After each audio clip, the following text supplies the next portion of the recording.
देश ही नहीं बल्कि दुनिया के सबसे अमीर शख्सियतों में से एक गौतम अडानी की कंपनी एक रिपोर्ट की वजह से मुश्किलों में आ गई है। एक ही दिन में अडानी की संपत्ति में 6 अरब डॉलर यानी 50,000 करोड़ रुपए की भारी गिरावट दर्ज की गई है। अमेरिका की short selling firm Hindenburg research की एक नेगेटिव रिपोर्ट के कारण अडानी ग्रुप के शेयर्स में 10% तक गिरावट देखने को मिली है। हालांकि दूसरी ओर अडानी ग्रुप ने इस रिपोर्ट को झूठ का पुलिंदा बताया है। क्या कुछ उन्होंने कहा है ये सब कुछ बताएंगे, लेकिन सबसे पहले जान लीजिए हिंडनबर्ग रिसर्च ने अपनी इस रिपोर्ट में अडानी ग्रुप पर क्या कुछ आरोप लगाए हैं। लेकिन आगे बढ़ने से पहले आपको बता दें कि बिस्तक पर 1 फरवरी को बजट कवरेज भी जुड़ी है। क्या इनकम टैक्स की धारा 80C की सीमा बढ़ाई जाएगी? नई टैक्स व्यवस्था के तहत टैक्स रेट क्या बदल जाएंगे? अपनी राय हाँ या ना में दर्ज करवा सकते हैं प्रोवो पर, जो हमारे ओपिनियन पार्टनर हैं। लिंक डिस्क्रिप्शन बॉक्स में। बहरहाल अमेरिका के हिंडनबर्ग रिसर्च LLC ने अपनी रिपोर्ट में कुछ दावे किए हैं, जैसे कि अडानी ग्रुप की सभी 7 प्रमुख लिस्टेड कंपनियों पर काफी कर्ज है।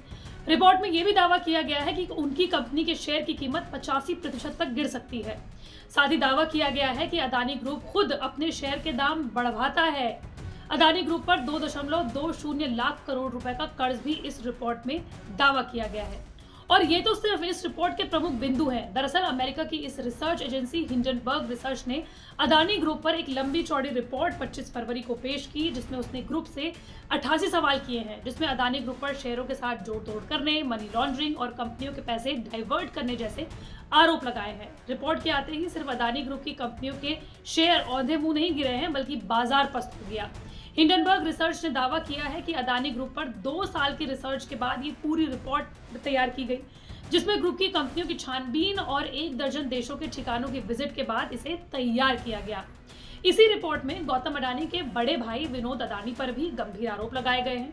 इसमें दावा किया गया है कि कैसे अडानी ग्रुप ने टैक्स हेवन माने जाने वाले देशों का इस्तेमाल शेल कंपनियां खड़ी करके इनका इस्तेमाल शेयरों में जोड़ तोड़ करने के लिए किया।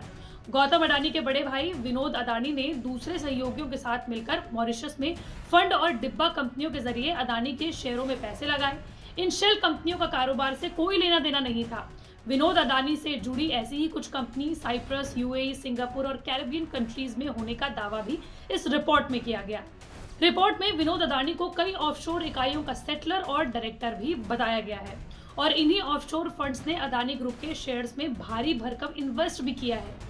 दूसरी ओर अडानी ग्रुप के चीफ फाइनेंशियल ऑफिसर यानी CFO शिंदर सिंह ने इस रिपोर्ट को बकवास बताया है। उन्होंने रिपोर्ट को फैक्टलेस बताते हुए कहा है कि जो भी आरोप लगाए गए हैं वो बेबुनियाद हैं।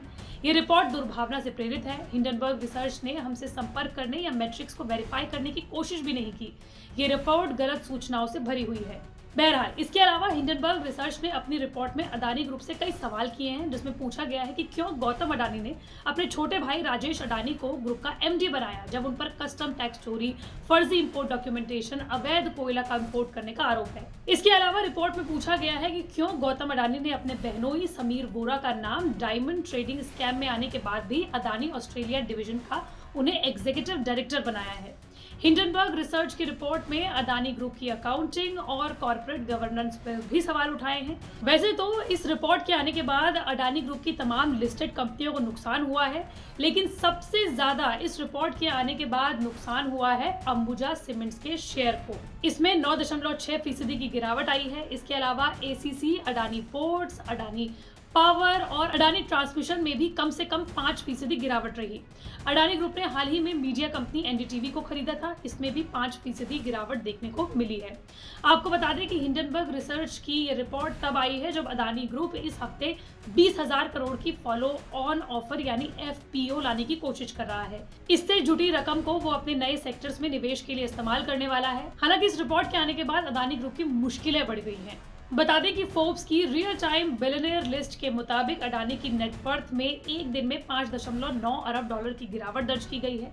इसके बावजूद वो फ्रांस के बर्नार्ड अर्नॉट और टेस्ला के इलॉन मस्क के बाद दुनिया के सबसे अमीर शख्स बने हुए हैं। अडानी ग्रुप ने सिर्फ एक दिन में कितनी संपत्ति गंवाई है, इसका अंदाजा आप इस बात से लगा सकते हैं कि पाकिस्तान में तकरीबन 2 महीने खाने का सामान इस रकम से आ सकता था। आपको ये रिपोर्ट कैसी लगी हमें कमेंट बॉक्स पर जरूर बताइए।